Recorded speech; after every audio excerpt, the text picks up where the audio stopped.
Hello बच्चों, let's see this question. The solution set of equation 4 sin power 4x plus cos power 4x equal to 1 is clear. देखिए यहाँ पे हमें क्या करना है, ये जो इक्वेशन गिवन है इसके सॉल्यूशन सेट फाइंड करने हैं। क्लियर।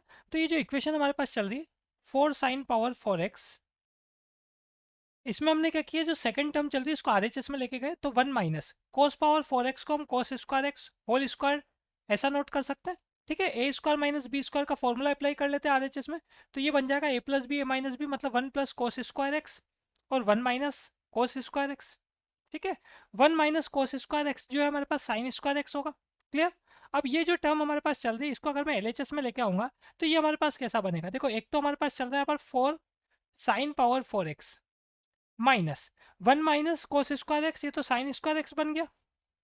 और साथ में अगर हम बात करें, ये जो 1 प्लस कोस स्क्वायर एक्स है इसको भी साइन स्क्वायर एक्स में कन्वर्ट कर लेते हैं। तो कोस स्क्वायर एक्स को मैं नोट कर सकता हूँ 1 माइनस साइन स्क्वायर एक्स, तो हमारे पास ये बन जाएगा 2 minus sign square x. Clear. और आर एच एस में क्या दे जाएगा, जीरो दे जाएगा। यहाँ से आगे अगर मैं इसको सॉल्व करूँ तो हमारे पास जो कॉमन आ रहा है उसको कॉमन ले लेते हैं। और उससे पहले देखो जितना भी ये बन रहा है, एक तो 4 साइन पावर 4x और ये माइनस माइनस जब प्लस होगा तो हमारे पास कितना हो जाएगा 5 साइन पावर 4x। एक तो ऐसा बन जाएगा और एक बन जाएगा -2 sine square x equal to zero. इसमें अगर हम बात करें तो हमारे पास कॉमन आ रहा है साइन स्क्वायर एक्स और रिमेनिंग पार्ट क्या, रिमेनिंग पार्ट है 5 sine square x -2 equal to zero. Clear. अब दो नंबर का मल्टीप्लीकेशन अगर हमारे पास जीरो आता है तो 1 बाई 1 इनको जीरो रख लेते हैं। तो एक तो मैं साइन स्क्वायर एक्स को जीरो रखूंगा तो sine x equal to zero आएगा, और एक हम यहाँ पर रखेंगे 5 साइन स्क्वायर एक्स -2, इसको हम जीरो रखने वाले हैं यहाँ पर। क्लियर।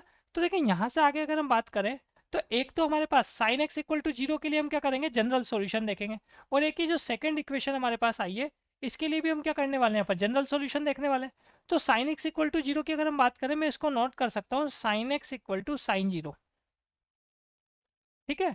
अगर हमारे पास स्टैंडर्ड रिजल्ट होता है sine x equal to sine alpha, अगर ऐसा आ रहा है तो ये इक्वल होता है हमारे पास जनरल सॉल्यूशन में हम बात करें तो x equal to n pi plus -1 power n alpha के। ठीक है। तो इस रिजल्ट को अगर मैं अप्लाई करूंगा sine x equal to sine zero के लिए तो कैसा आएगा, हमारे पास आएगा x equal to n pi. और ये जो रिजल्ट आपने देखा इसमें एन बिलोंग करता है सेट ऑफ इंटीजर से, मतलब आई से। तो यहाँ अगर मैं sine x equal to sine zero में इस रिजल्ट को अप्लाई करूंगा तो कैसा आएगा, x equal to n pi plus -1 की power n into alpha, alpha की जगह जीरो आएगा तो सेकंड टर्म तो जीरो हो जाएगा। तो इसका मतलब एक्स इक्वल टू एन पाई आ जाएगा हमारे पास, जिसमें एन कहाँ से बिलोंग कर रहा है, इंटीजर से बिलोंग कर रहा है। ठीक है। तो एक सॉल्यूशन तो हमारे पास ये हो गया। सेकंड हम बात करें, देखो सेकंड वाले के लिए तो मैं क्या करता हूँ यहाँ पर साइन स्क्वायर एक्स को कन्वर्ट कर देता हूँ कोस स्क्वायर एक्स में। तो ये बन जाएगा 1 minus cos square x -2 RHS में गया तो +2 हो गया। यहाँ से 5 कोस स्क्वायर एक्स जो माइनस में चल रहा है आरएचएस में लेके जाऊंगा तो प्लस का हो जाएगा, और 5 -2 कितना बनेगा, 3 बनेगा। तो हमारे पास कोस स्क्वायर एक्स की वैल्यू आ जाएगी यहाँ पर कितना, 3/5। क्लियर। तो यहाँ से देखो अगर हम जनरल सॉल्यूशन देखें कोस के लिए तो ये बनेगा x equal to n pi plus minus theta, where theta की जो वैल्यू है, जो थीटा है वो कहाँ से फाइंड होगा, देखो थीटा फाइंड होगा ये cos square x equal to 3/5 से। इसका मतलब हम बोल सकते हैं यहाँ पर where cos square theta equal to 3/5। ठीक है। कोस के लिए हमने जनरल सॉल्यूशन नोट कर लिया n pi equal to plus minus theta, और यहाँ पे अगर हम बात करें तो कोस स्क्वायर थीटा क्या होगा, 3/5 होगा। क्लियर। तो final answer is option number B. Best of luck.